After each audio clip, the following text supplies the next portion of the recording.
Gencatan senjata antara Amerika Serikat, Iran, dan Israel sekarang sedang berlaku. Terima kasih telah bergabung bersama kami dalam edisi spesial 2 jam I24 News English. Saya Nicole Zedek, langsung dari Tel Aviv. Setelah hampir 40 hari kampanye pengeboman yang intens, Washington dan Teheran telah sepakat untuk melakukan gencatan senjata sementara selama 2 minggu. Gencatan senjata yang dimediasi oleh Pakistan terjadi 2 jam sebelum batas waktu yang ditetapkan Presiden Amerika Serikat Donald Trump, di mana ia bersumpah akan memusnahkan seluruh peradaban jika Teheran tidak setuju dengan kesepakatan tersebut. Kesepakatan di menit-menit terakhir ini hanyalah titik awal yang mencakup pembukaan Selat Hormuz untuk pelayaran internasional dan pembicaraan yang bertujuan untuk apa yang disebut perdamaian jangka panjang akan dimulai pada hari Sabtu di Islamabad. Kurang dari 24 jam setelah gencatan senjata ini, 5 dari 6 negara Teluk sudah diserang dan ada laporan baru tentang serangan di dalam Iran sendiri. Jelas, kita sedang berada di posisi yang tidak stabil. Pertanyaannya malam ini sederhana. Apakah ini benar-benar terobosan atau hanya jeda sementara sebelum eskalasi berikutnya? Perdana Menteri Israel Benjamin Netanyahu malam ini menyatakan bahwa perang belum berakhir. Berikut selengkapnya.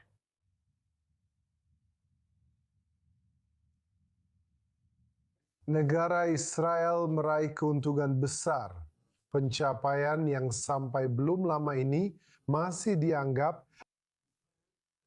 tidak terbayangkan. Iran lebih lemah dari sebelumnya, dan Israel lebih kuat dari sebelumnya. Inilah inti dari kampanye ini sampai saat ini. Izinkan saya katakan, masih ada tujuan tambahan yang harus kita capai, dan kita akan mencapainya baik melalui kesepakatan maupun dengan melanjutkan pertempuran. Dan kami siap untuk melanjutkan pertempuran kapan saja. Jari kami sudah siap di pelatuk. Sekretaris Pers Gedung Putih Caroline Leavitt baru saja memberikan pengarahan tentang posisi Amerika Serikat menjelang negosiasi dengan Pakistan pada hari Sabtu. Silahkan dengarkan.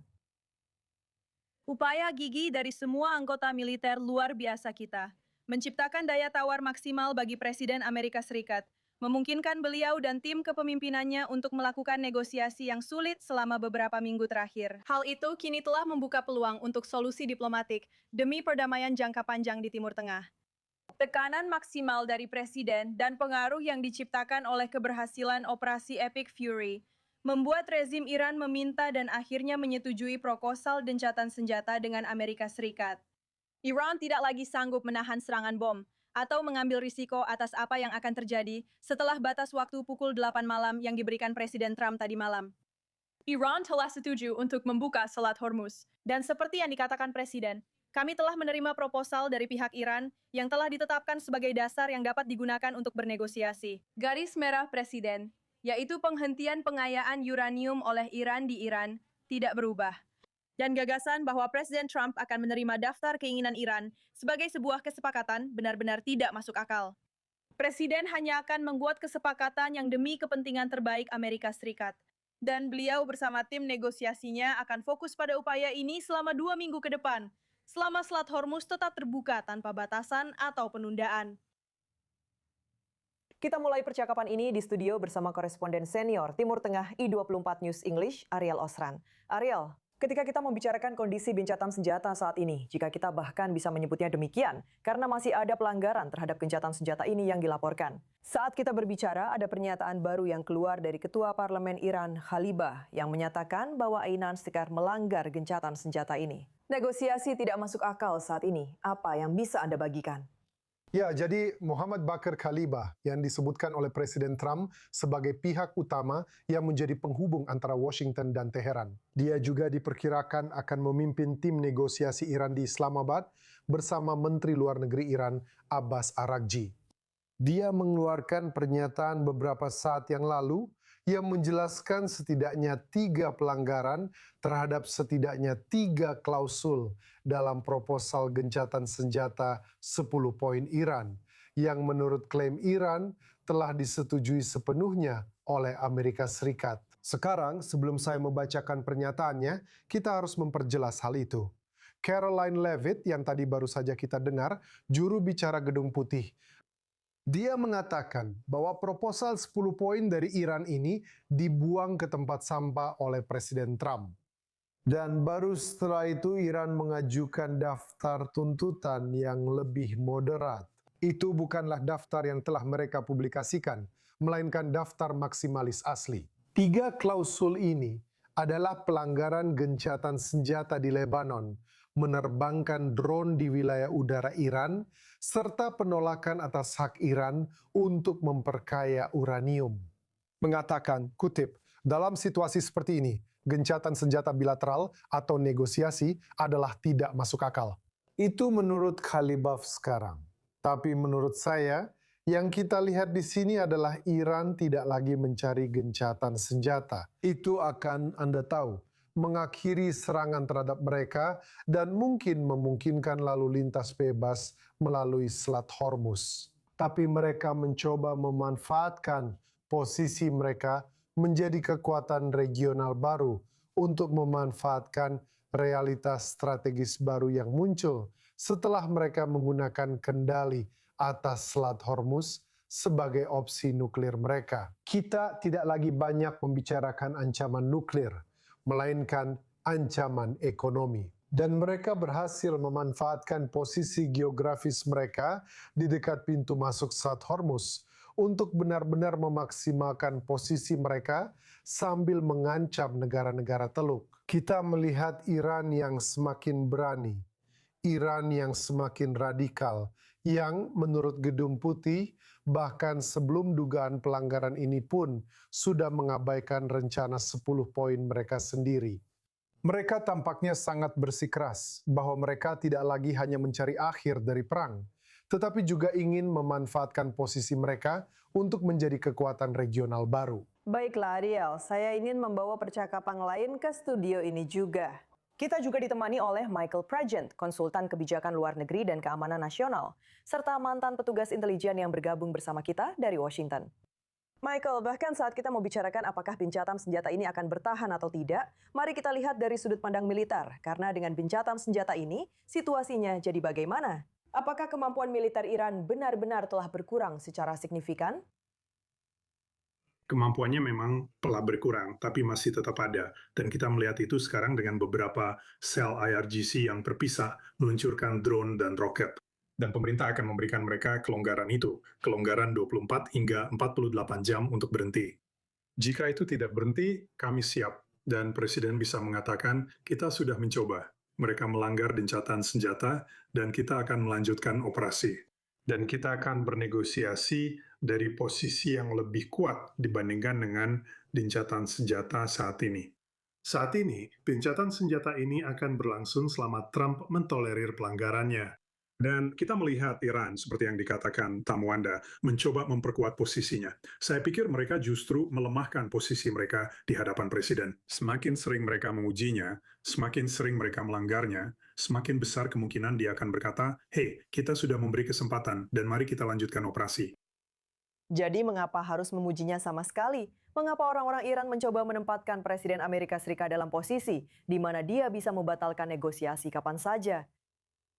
Ya, pasukan AS belum berada di posisi. Jadi, ini memberi kesempatan bagi harga gas untuk turun, pasar minyak untuk menyesuaikan diri, dan lebih banyak pasukan Amerika Serikat untuk bergerak ke wilayah tersebut guna merebut Pulau Kark jika memang harus ke arah itu. Tapi saya tidak yakin Iran akan mampu menguasai Selat Hormuz selama masa kepresidenan Trump. Dia akan memastikan itu tidak terjadi. Ini sudah merupakan pelanggaran bahwa Iran memungut pajak, meminta bayaran $2 juta untuk melintasi Selat Hormuz. Itu sudah merupakan pelanggaran. Jadi itu hanya akan berlangsung selama dia mentolerirnya.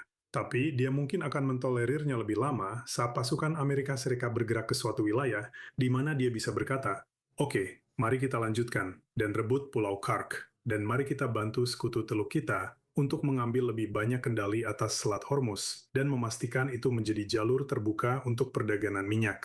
Apakah itu langkah utama ke depannya? Jika jeda ini gagal, seperti apa sebenarnya fase militer yang lebih tegas? Sejauh mana Amerika Serikat dan Israel bersedia melangkah pada tahap ini? Jadi Anda tahu, beberapa permintaan, jika kita melihat 10 poin itu, kita akan bersikeras agar kelompok-kelompok proksi tidak lagi didanai. Kita akan bersikeras agar tidak ada lagi pengayaan, tidak ada pengayaan di masa depan.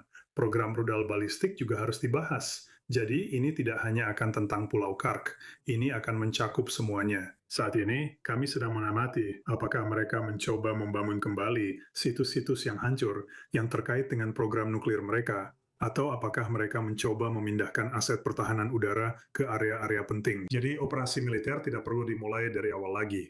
Operasi itu akan langsung dilanjutkan dan terus menargetkan infrastruktur serta infrastruktur yang memiliki dua fungsi. Apapun yang terkait dengan kemampuan rezim untuk memproyeksikan kekuatan tidak akan menjadi target. Michael Pridgen, senang sekali bisa bersama Anda di I24 News English seperti biasa. Terima kasih telah bergabung bersama kami malam ini. Terima kasih. Bergabung bersama kami di studio untuk membahas lebih lanjut adalah Dr. Meir Javadanfar, dosen kajian Iran di Universitas Reichman. Dr. Javadanfar, terkait keputusan Iran untuk menyetujui gencatan senjata sementara yang sekarang sedang dibahas, yang dapat mengarah pada negosiasi di akhir pekan ini pada hari Sabtu. Apakah Iran benar-benar terpojok sehingga harus menyetujui kesepakatan ini? Atau apakah ini yang disebut-sebut sebagai kemenangan seperti yang digambarkan oleh rezim? Ini adalah tembok China. Saya rasa tekanan dari China lebih besar daripada faktor lain yang membuat Iran mau duduk di meja perundingan. Keputusan ini bukanlah hal yang mudah bagi Iran untuk bernegosiasi dengan Amerika Serikat. Mereka membangun harapan besar di dalam negeri dengan mengatakan bahwa kami tidak akan berbicara langsung dengan Amerika. Itu yang utama. Jika kami melakukannya, mereka harus membayar kompensasi kepada kami. Mereka harus menyetujui tuntutan kami terkait pengendalian Selat Hormuz. Mereka juga harus setuju untuk akhirnya pergi. Semua hal seperti ini. Dan sekarang tiba-tiba Iran mengatakan, tidak, kami bersedia berbicara dengan Amerika. Ini membawa konsekuensi politik di antara para pendukung inti rezim Iran. Ada beberapa orang yang mengatakan bahwa Iran terlalu, kata yang saya cari, terlalu konstruktif dalam berurusan, dalam perang diplomatiknya. Sikap mengalah adalah kata lain yang mereka gunakan untuk keputusan Iran berbicara dengan Amerika. Tapi saya rasa sebagian besar rakyat Iran mendukung apa yang sedang terjadi. Tapi ancaman terbesar saat ini ada dua hal. Apa yang akan terjadi pada Hizbullah? Ini adalah kekhawatiran serius bagi Republik Islam Iran. Menurut pandangan mereka, Hizbullah datang membantu mereka di saat mereka sangat membutuhkan bantuan melawan negara Israel. Dan sekarang meninggalkan Hizbullah di tangan Israel. Untuk dibiarkan dihancurkan seperti yang sedang dilakukan oleh IDF, akan merusak hubungan dan merusak posisi Iran di mata para pendukungnya, serta proksi-proksinya di wilayah ini. Jadi ini bukan keputusan yang mudah bagi Iran, tetapi ada banyak sekali rintangan yang mereka hadapi baik di dalam negeri maupun di luar negeri. Ketika kita membicarakan hal ini, Ariel, tentang Selat Hormuz, karena gencatan senjata sementara selama 2 minggu ini seharusnya memungkinkan Selat Hormuz dibuka untuk kapal-kapal yang melintas. Dan kemudian Amerika Serikat dan Iran benar-benar akan duduk di meja perundingan untuk membicarakan inti dari apa yang perlu dilakukan. Tapi Selat Hormuz, apakah masalah itu sudah terselesaikan dalam 24 jam terakhir? Bukan hanya belum terselesaikan, tapi saat ini beroperasi sesuai dengan sistem Iran. 4 kapal telah diizinkan melintasi selat hari ini setelah melakukan koordinasi atau setelah mendapat izin dari Iran. Sekarang 4 kapal per hari. Itu adalah jumlah terendah sepanjang bulan April sejauh ini, termasuk saat perang sedang berkecamuk. Dan keempat kapal ini harus menyetujui terlebih dahulu atau menyiapkan terlebih dahulu pembayaran yang akan mereka berikan kepada pihak Iran, baik melalui mata uang kripto maupun dalam yuan Tiongkok. Jadi selat tersebut beroperasi sesuai keinginan pihak Iran selama masa sementara ini. Dan hal ini membuat negara-negara Teluk sudah mengatakan bahwa situasi ini tidak dapat diterima, bahwa mereka sedang mencari klarifikasi mengenai detail gencatan senjata, karena Amerika Serikat mengatakan bahwa Selat Hormuz sepenuhnya terbuka. Iran mengatakan bahwa Selat Hormuz berada di bawah kendali mereka. Amerika Serikat mengatakan bahwa Iran tidak akan diizinkan memperkaya uranium. Dan Iran mengatakan sebaliknya. Jadi negara-negara Teluk ingin mendapatkan kejelasan tentang situasi terkini yang sedang berkembang. Namun apa yang terjadi di lapangan, atau lebih tepatnya di laut, sangat mengkhawatirkan, khususnya bagi negara-negara Teluk, tetapi bisa memiliki dampak jangka panjang terhadap ekonomi global. Terkait hal ini, saya penasaran, Mir, bagaimana masalah ini sebenarnya bisa diselesaikan melalui negosiasi? Karena Presiden Amerika Serikat sendiri mengatakan bahwa yang dibutuhkan hanyalah satu orang di rezim itu berdiri di pantai dengan peluncur granat dan benar-benar menghentikan jalur pelayaran. Mereka juga bisa memasang ranjau-ranjau ini tanpa harus turun tangan langsung. Iran tahu bahwa inilah kartu yang mereka miliki. Jadi bagaimana Anda benar-benar bisa mencegah mereka memegang kartu ini? Nicole, izinkan saya memberi Anda gambaran besarnya. Tidak akan ada kesepakatan dalam 2 minggu. Itu tidak akan terjadi. Yang terbaik, jika memang ada sesuatu yang terjadi, paling bagus mungkin hanya kesepakatan kerangka kerja agar pembicaraan bisa terus berlanjut. Ada kemungkinan besar bahwa pembicaraan ini bisa gagal total. Tapi juga, jika pembicaraan itu tidak gagal, Iran saat ini memang tidak punya cukup personel berpengalaman untuk bernegosiasi dengan Amerika Serikat dan kembali berunding dengan mereka dalam 2 minggu. Tuan Khalilbaf sama sekali tidak punya pengalaman dalam kebijakan luar negeri saat berurusan dengan negara-negara barat. Satu-satunya pengalamannya berurusan dengan barat hanyalah pergi ke Davos pada tahun 2008 untuk satu perjalanan. Dia belum pernah berurusan dengan barat. Dia juga tidak bisa berbahasa Inggris.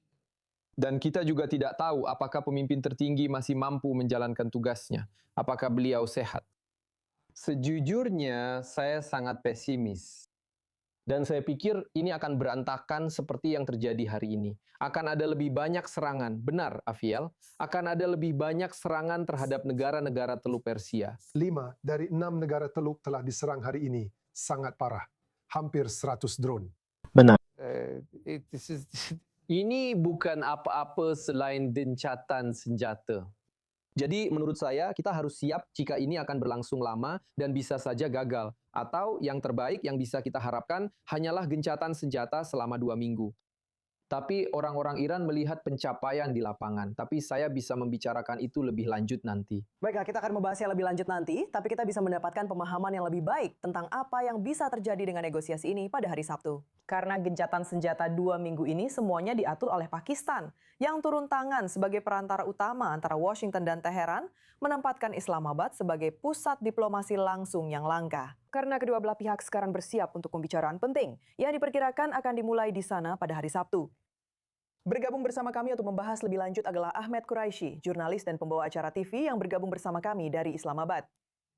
Ahmed, bagaimana Pakistan bisa melakukan upaya di menit-menit terakhir ini untuk mengamankan gencatan senjata sementara selama 2 minggu antara kedua pihak yang masih memiliki perbedaan besar? Ya, Nicole, saya telah melihat banyak analisis tentang mengapa tiba-tiba Pakistan berada di tengah-tengah semua ini.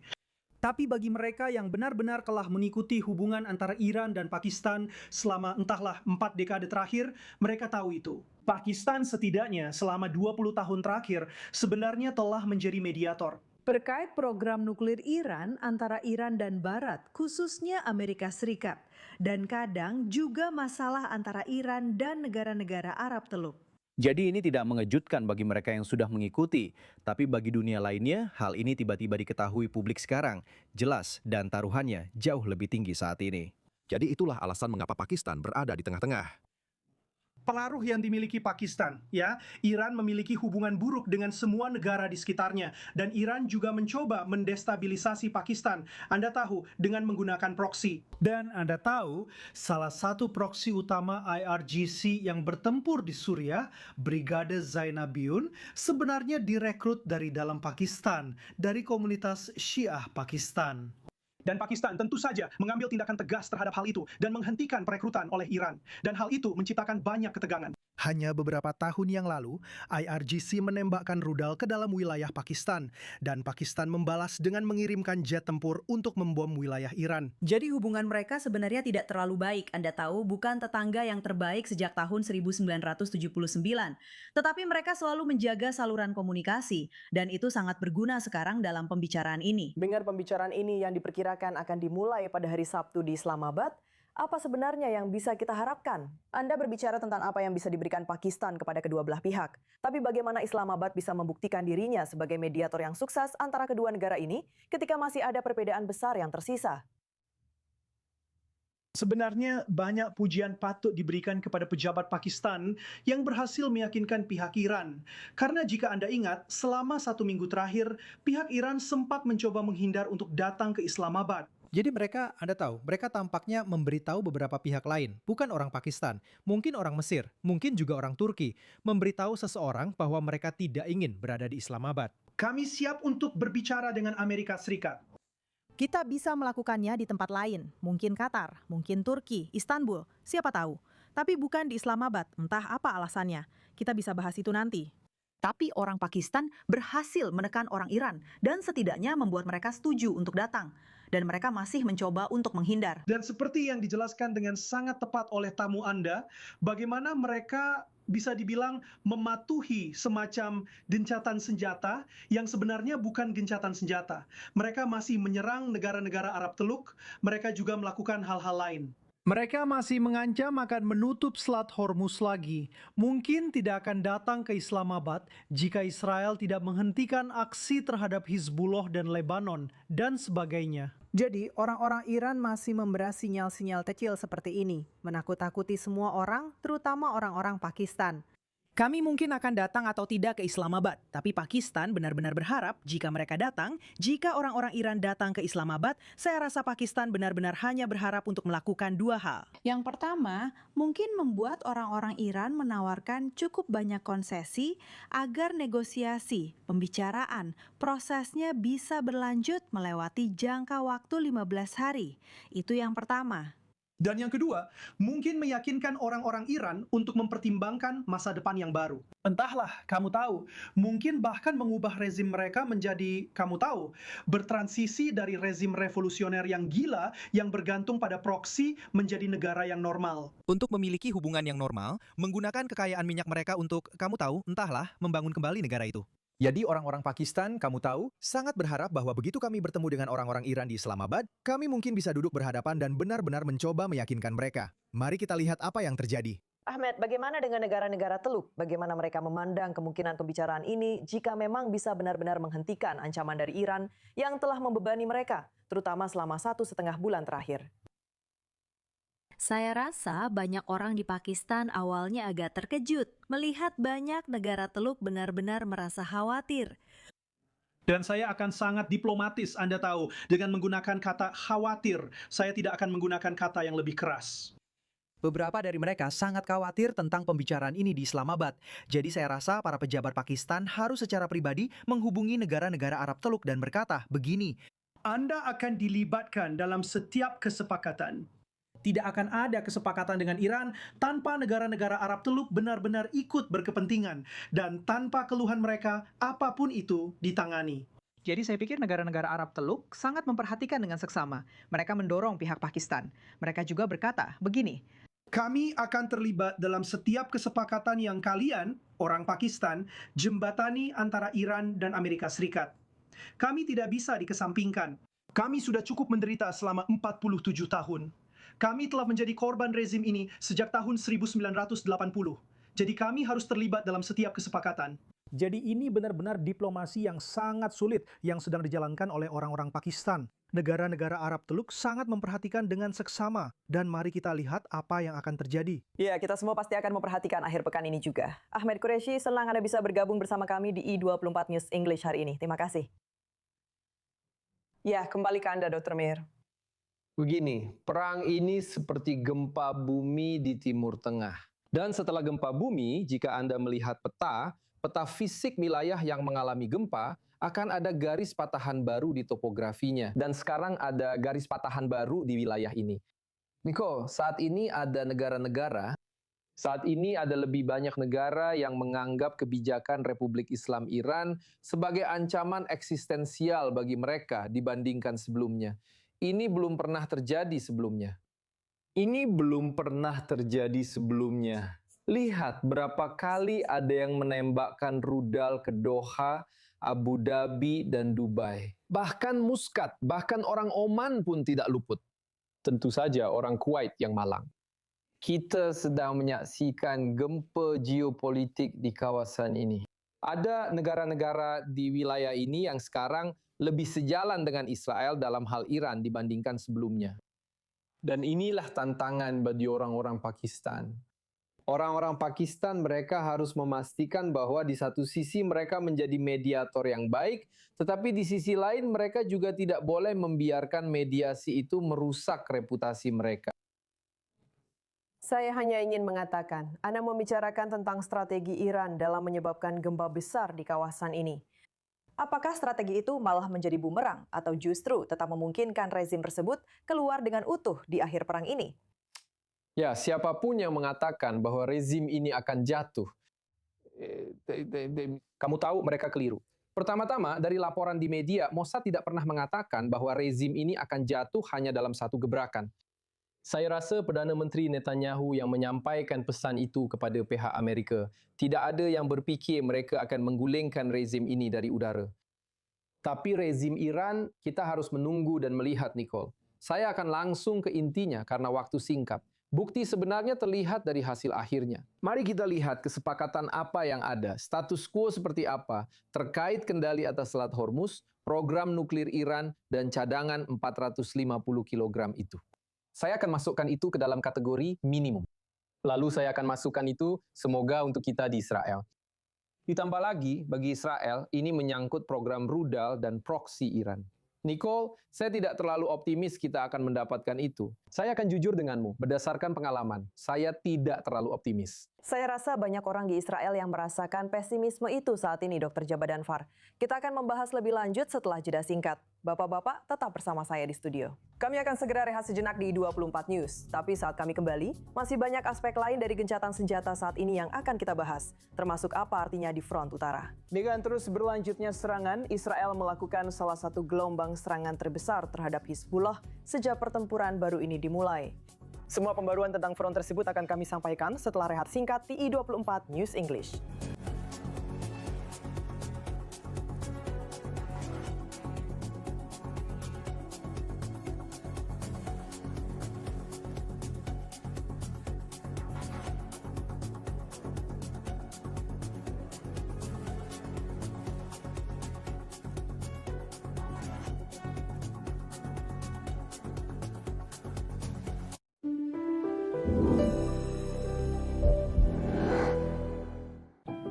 Hubungi 800 59 85 843.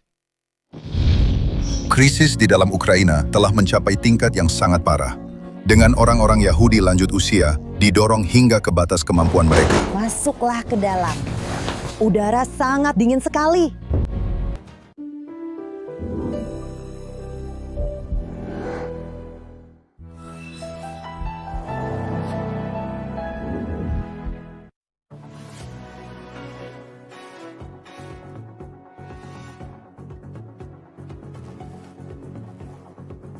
Terima kasih telah tetap bersama kami di I24 News. Gencatan senjata di Iran tidak memengaruhi perjuangan Israel melawan proksi Iran, Hizbullah. IDF mengumumkan seorang tentara Israel tewas dalam bentrokan dengan militan Hizbullah di Lebanon Selatan kemarin. Sersan staf berusia 20 tahun, Tobil Yosef Lifshitz dari Brigade Golani. Ini terjadi saat IDF mengumumkan gelombang serangan terkuat terhadap Hizbullah sejak pertempuran kembali dimulai, menghantam 100 lokasi hanya dalam 10 menit. Berikut pernyataan lebih lanjut dari Menteri Pertahanan Israel, Israel Katz. Izanu dan Naim Qassem. Kami ingin Naim Qassem tahu bahwa Hizbullah akan membayar harga yang sangat mahal karena menyerang Israel atas nama Iran. Dan hari ini kami memenuhi satu langkah lagi dalam janji tersebut. Giliran Naim Qassem, teroris utama itu, juga akan tiba. Pasukan IDF terus beroperasi secara intensif di Lebanon untuk menangkal ancaman dan menggagalkan kemampuan Hizbullah sesuai dengan kebijakan yang telah kami tetapkan. Kami berjanji akan membawa keamanan bagi warga di utara, dan itulah yang akan kami lakukan. Baik, sekarang kita langsung ke pembaruan dari lapangan. Koresponden I24 News kami, Balik Sladin, bergabung bersama kami dari Israel Utara. Hari serangan paling intens di Lebanon sejak perang ini kembali pecah. Apa kabar terbaru dari front utara? Apa yang bisa Anda bagikan? Ya, jadi hari ini Israel meluncurkan operasi kegelapan abadi menargetkan 100 sasaran di Lebanon yang merupakan milik Hizbullah. Kita berbicara tentang lokasi militer dan pusat komando dan kendali milik Hizbullah di El Dahir, di pinggiran selatan Beirut, di selatan Lebanon dan juga di wilayah tersebut yang semuanya tentu saja merupakan basis utama Hizbullah. Operasi ini dilakukan setelah beberapa hari pengumpulan intelijen. Ini bukan operasi yang baru direncanakan setelah gencatan senjata dengan Iran, melainkan sesuatu yang sudah direncanakan sebelumnya dan dieksekusi hari ini. Tujuannya tentu saja adalah untuk melemahkan kemampuan Hizbullah dalam melakukan serangan terhadap tentara Israel di selatan Lebanon serta serangan roket dan drone terhadap kota-kota di utara Israel. Jadi inilah perkembangan terbaru mengenai apa yang terjadi di Lebanon. Sebagai tambahan, jembatan El Kasmi yang merupakan jembatan terakhir yang masih berdiri di antara kedua sisi Sungai Litani, sekitar 1 jam yang lalu, laporan lokal mengatakan bahawa jembatan tersebut juga telah diserang. Ini adalah Lebanon di bahagian utara. Keadaannya berbeza di sini. Ini adalah pertama kalinya sejak awal perang. Dalam 24 jam terakhir, hanya ada 1 sirene yang berbunyi di Shtula yang terletak tepat di perbatasan antara Israel dan Lebanon. Sebuah roket yang ditembakkan oleh Hizbullah jatuh di area terbuka tidak menyebabkan kerusakan. Tidak ada korban jiwa dan ini adalah satu-satunya kejadian sejak awal gencatan senjata. Lalu apa artinya ini bagi warga di Israel Utara? Pedoman Komando Front Dalam Negeri di seluruh bagian negara lainnya diperkirakan akan berubah mulai pukul 6 pagi besok. Namun, untuk warga di Front Utara, haruskah mereka mengharapkan hal yang sama akan terus terjadi? Ya, akan tetap sama. Komando Front Dalam Negeri mengatakan bahawa tidak ada yang berubah di seluruh Israel hingga besok pukul 6 pagi. Segala sesuatu akan kembali normal di bahagian lain negara ini. Tapi di utara, Galilea Atas, wilayah perbatasan, garis konflik, Galilea Barat, pembatasan tetap diberlakukan. Tidak boleh ada perkumpulan lebih dari 50 orang, sistem pendidikan tidak dibuka. Tidak ada yang kembali normal terkait pekerjaan. Jadi hal-hal ini tetap sama di wilayah utara. Dan ini karena Komando Front Dalam Negeri bersama dengan IDF tentunya masih mengevaluasi situasi dengan Hizbullah. Bagaimana atau apakah mereka benar-benar akan merespons operasi hari ini terhadap serangan besar-besaran yang telah kita saksikan sepanjang hari ini. Dan setelah itu akan ada keputusan yang harus diambil terkait wilayah yang lebih dekat dengan perbatasan Lebanon. Rekan saya Aladin melaporkan langsung dari Israel Utara dengan kabar terbaru. Terima kasih atas pembaruannya. Yang ingin kami hadirkan dalam percakapan ini sekarang adalah Hussein Abdul Hussein, peneliti di Foundation for Defense of Democracies, yang bergabung bersama kami dari Washington. Hussein, kami melihat operasi IDF yang semakin intensif di Lebanon. Namun Iran dan Hizbullah menyerukan agar gencatan senjata dengan Iran dikaitkan dengan front utara di Lebanon. Apa arti gencatan senjata ini saat ini bagi Hizbullah? Hai, ada beberapa poin. Yang pertama, Hizbullah telah membantah bahwa mereka mulai berperang dengan Israel pada 2 Maret karena Khani dibunuh, yaitu sebagai bentuk dukungan terhadap Iran. Pada saat itu, Hizbullah mengklaim bahwa mereka ikut berperang karena Israel telah menyerang target-target Hizbullah selama lebih dari 1 tahun. Jadi sekarang kita tahu bahwa Hizbullah menyeret Lebanon ke dalam perang demi kepentingan Iran dan sama sekali tidak ada hubungannya dengan Lebanon. Kedua, kita memahami bahwa Hizbullah benar-benar menginginkan gencatan senjata. Mereka berusaha keras untuk ikut tercakup dalam gencatan senjata ini. Dan ketiga, dengarkan,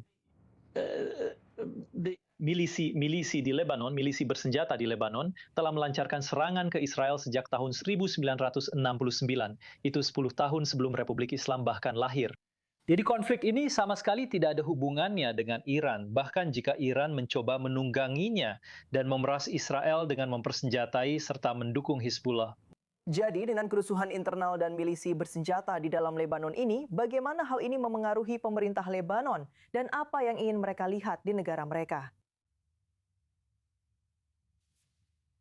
Pertanyaannya, Saya bertanya secara langsung, bagaimana kerusuhan ini dan kelompok-kelompok bersenjata seperti Hizbullah, kelompok-kelompok proksi yang telah merajalela di seluruh Lebanon selama puluhan tahun, seperti yang Anda jelaskan, bagaimana hal ini memengaruhi pemerintah Lebanon dan apa yang ingin mereka lihat, serta bagaimana mereka ingin menjalankan negara mereka. Pemerintah Lebanon telah mengatakan hal-hal yang tepat, mengambil keputusan yang tepat, dan melakukan pemungutan suara untuk membubarkan Hizbullah. Namun sayangnya, orang-orang Lebanon baik tidak mau atau tidak mampu melakukan apa yang seharusnya dilakukan. Dan ini meninggalkan tugas bagi Israel, dan itu bukan tugas yang mudah. Dan saya pikir tidak peduli seberapa keras Israel menekan Hizbullah, pada akhirnya langkah terakhir harus dijalankan oleh pemerintah Lebanon. Ketika kita melihat dorongan dari Iran saat ini untuk memasukkan Lebanon dalam setiap gencatan senjata, apa yang ini tunjukkan kepada kita tentang betapa pentingnya Hizbullah bagi strategi keseluruhan Iran saat ini dan seberapa kuat proksi ini masih bertahan?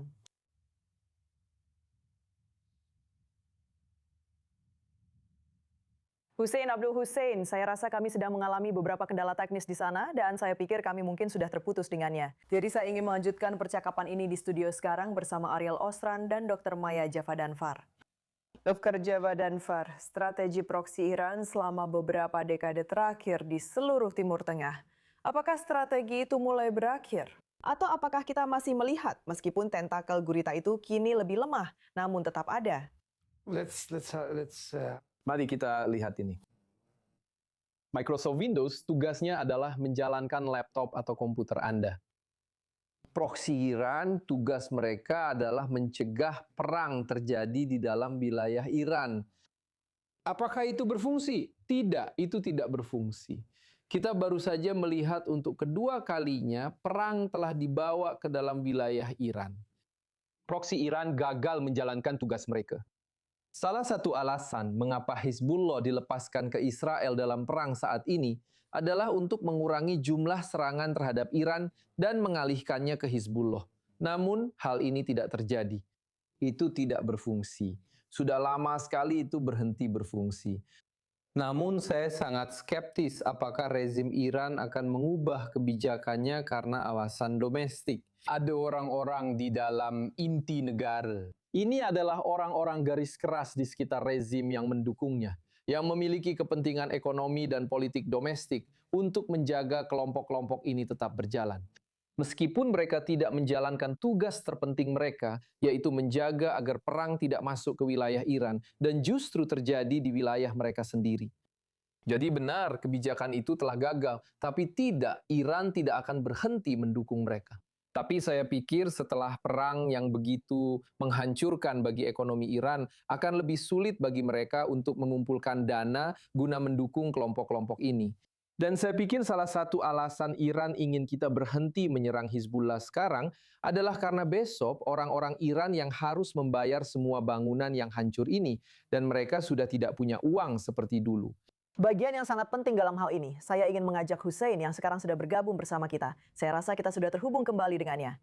Hussein, ketika kita membicarakan pukulan ekonomi yang dialami Iran selama perang ini, jika Hizbullah terputus dari sponsor terornya, Iran, berapa lama Hizbullah masih bisa mempertahankan operasinya di dalam Lebanon?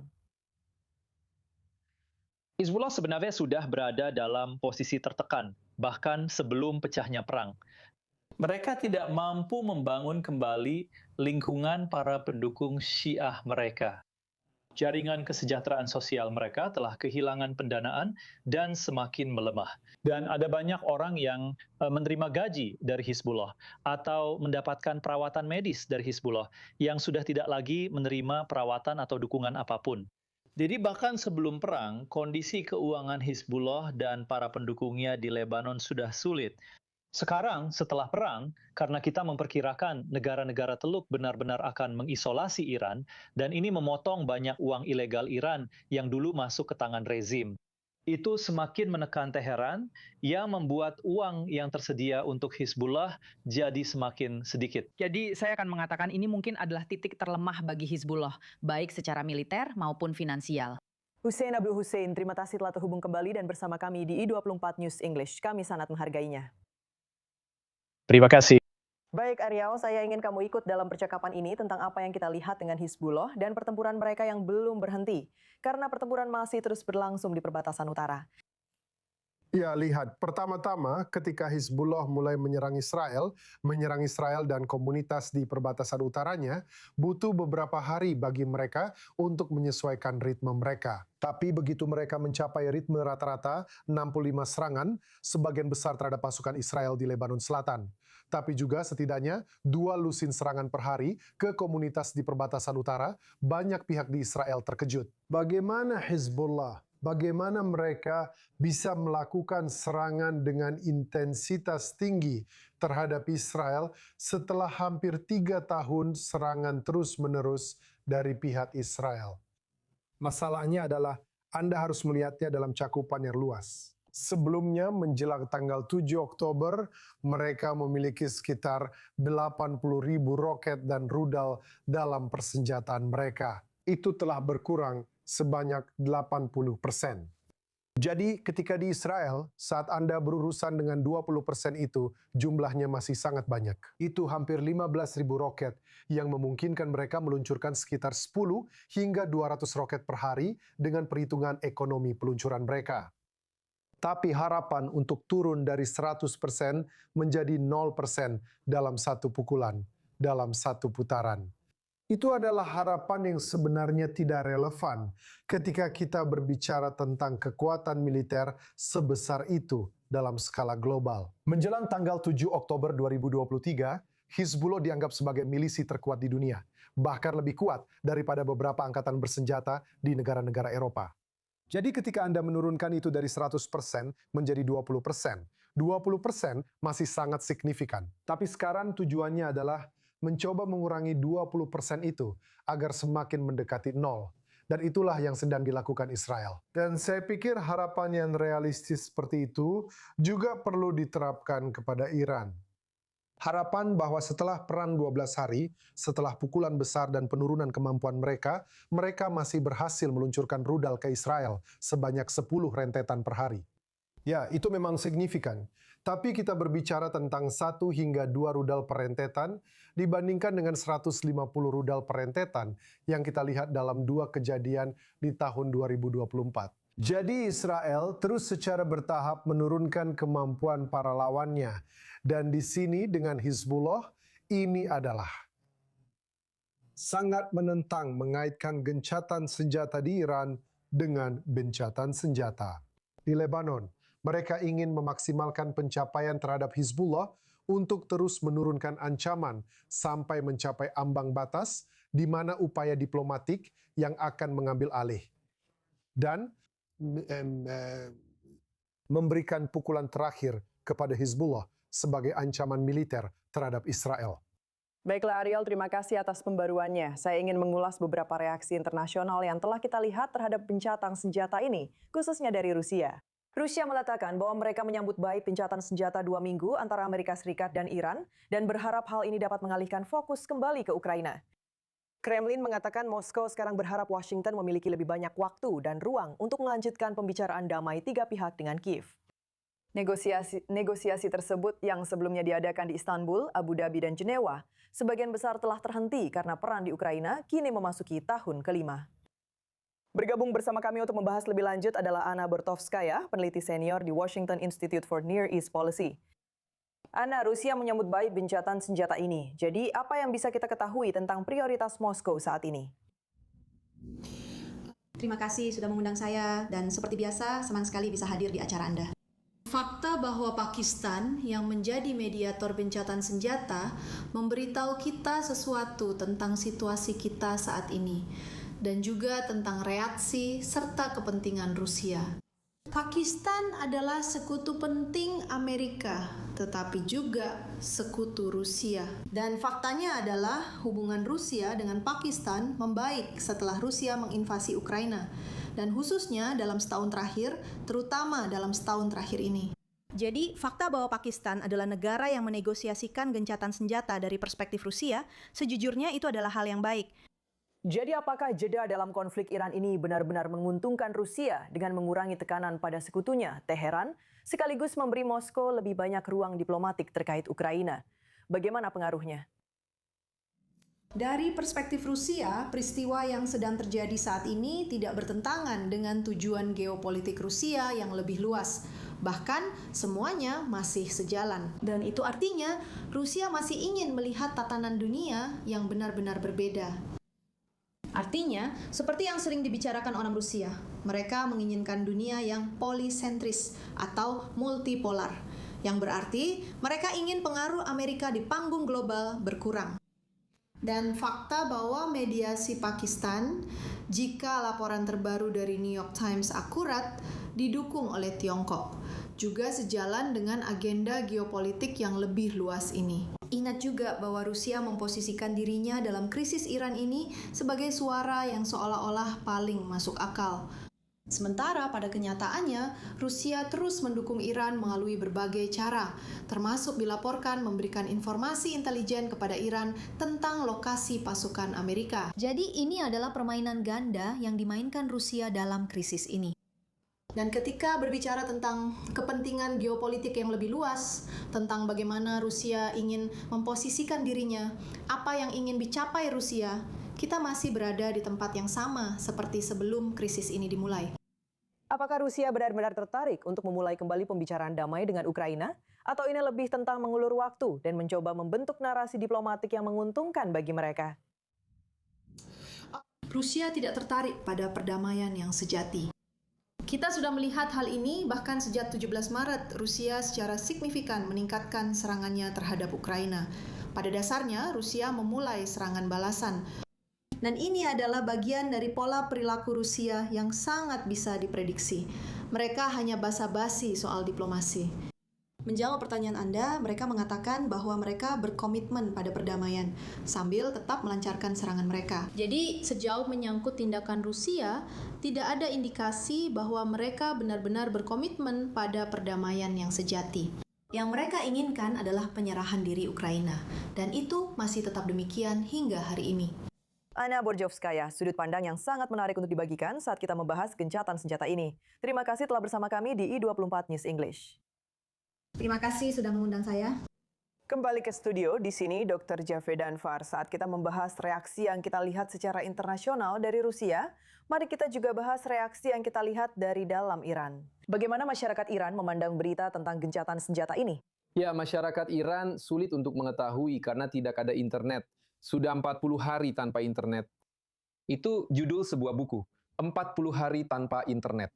Beberapa orang tua mungkin ingin anak-anaknya mengalami itu, tapi itu topik yang berbeda. Saya rasa masyarakat Iran mungkin senang karena perang sudah berakhir, dan mereka tidak senang karena rezim masih berkuasa atas mereka. Mereka senang karena kota-kota tidak akan dibom lagi, tapi mereka tidak senang karena sekarang mereka harus menghadapi ekonomi yang sudah hancur. Dan orang-orang yang memimpin negara itu sama tidak mampunya dan sama tidak kompetennya seperti sebelumnya.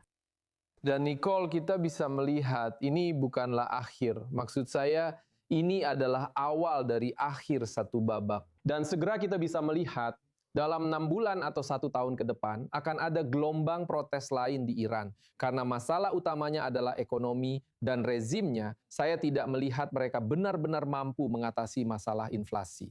Katakanlah secara ajaib, ada sebuah kesepakatan dan semua sanksi dicabut.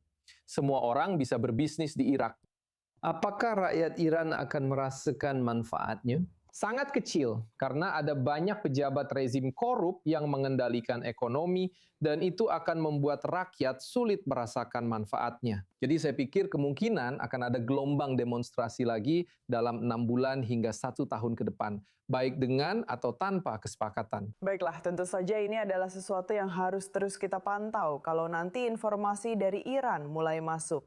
Sementara itu ada kabar baik dari Israel. Bandara Ben Gurion di Israel sudah mulai bersiap untuk meningkatkan operasionalnya setelah gencatan senjata ini, dengan lalu lintas penumpang yang diperkirakan akan meningkat dalam beberapa hari ke depan. Penerbangan akan dilanjutkan secara bertahap seiring pihak berwenang melonggarkan pembatasan dan meningkatkan kapasitas, hingga 120 penumpang dalam perjalanan menuju Eropa. Untuk saat ini hanya maskapai Israel yang beroperasi, sementara maskapai asing masih menunggu persetujuan untuk kembali. Untuk informasi terbaru, kami hadirkan koresponden I24 News kami, Joe Brown. Joe, apa arti sebenarnya hal ini bagi warga Israel yang keluar masuk negara? Seberapa cepat antrean panjang di Bandara Ben Gurion ini bisa benar-benar diatasi? Ya, saya rasa Anda sudah menyebutkannya tadi soal maskapai asing. Kenyataannya mereka masih menunggu untuk melihat apakah gencatan senjata ini akan bertahan. Dan seperti yang sudah kita bicarakan sepanjang malam, situasinya saat ini terlihat agak goyah. Jadi, semua harapan bertumpu pada 3 maskapai utama Israel, yaitu El Al, Isra'a, dan Arkea. El Al awalnya telah menangguhkan semua penerbangan hingga 18 April dan hanya melakukan penerbangan penyelamatan serta pemulangan. Namun, mereka baru saja merilis pernyataan dalam 1 jam terakhir bahwa mereka berencana untuk menjadwalkan ulang lebih banyak penerbangan, baik masuk maupun keluar negeri, tidak hanya untuk warga negara Israel, tetapi juga untuk warga negara asing. Jadi, itu sangat bermanfaat. Sedangkan untuk Israel dan Arkea, mereka mengatakan bahwa mereka berencana untuk meningkatkan jumlah penumpang dan jumlah penerbangan yang dijadwalkan. Dan ini adalah 2 hal penting, tetapi keduanya mungkin akan berjalan dengan kecepatan yang berbeda karena ada beberapa alasan di balik pembatasan penerbangan dan penumpang yang datang dan pergi dari Bandara Ben Gurion. Pertama-tama, jelas ada kemungkinan bahwa penerbangan bisa ditembak jatuh oleh rudal balistik, baik secara sengaja maupun tidak sengaja. Pada saat yang sama, ada masalah dengan jumlah orang di darat. Jika ada sirene dan Bandara Ben Gurion adalah target utama Iran. Jika ada sirene, mereka akan berada di landasan pacu tanpa tempat berlindung, tanpa ruang aman yang diperkuat. Jadi pada dasarnya itu membuat para penumpang ini menjadi sasaran empuk.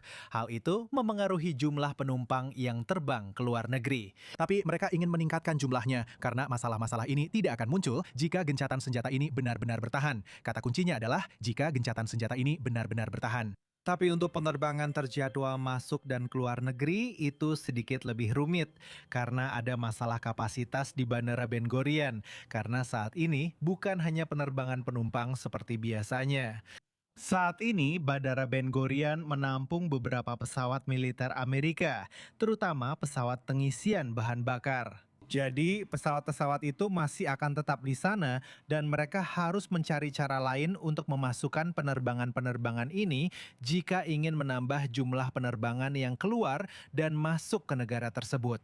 Alternatifnya adalah menggunakan Bandara Ramon di Israel Selatan, di Elat.